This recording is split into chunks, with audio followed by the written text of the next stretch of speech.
A una settimana dal rogo che ha ridotto in cenere l'Aisello di Brendola arrivano a braccetto notizie buone e altre meno buone dall'area interessata dal devastante incendio. Ecco le brutte notizie. L'ultimo acquazzone ha fatto tracimare le acque di scolo raccolte nelle canalette sotto il sito, vomitando sulla rete scolante materie chimiche. C'è stato un acquazzone abbastanza violento a Montecchio, per cui le acque del Signore e il Signoretto sono entrate nel fiumicello Brendola e hanno rotto la diga.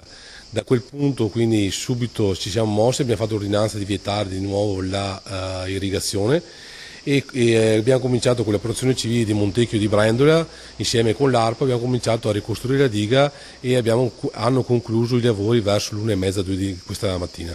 Tanto che il Comune ha rinnovato l'ordinanza che vieta l'uso irriguo delle acque derivanti dal fiumicello. E secondo me rimarrà in vigore fin tanto che non riusciremo a fare i primi lavori di messa in sicurezza del piazzale. Le buone notizie arrivano invece dalla riunione tecnica odierna tenutasi in municipio a Brendola. Presenti, oltre ai padroni di casa, anche la Regione, le province di Vicenza e Verona, i sindaci di Cologna, Zimella, Pressana e Lonigo, l'ARPA, l'ULSS, le acque del Chiampo e la protezione civile. Intanto il fatto che la ditta si sia presentata è stata una bella notizia e oltretutto si è resa disponibile quindi a mettere a disposizione la loro ditta per bonificare, per mettere in sicurezza.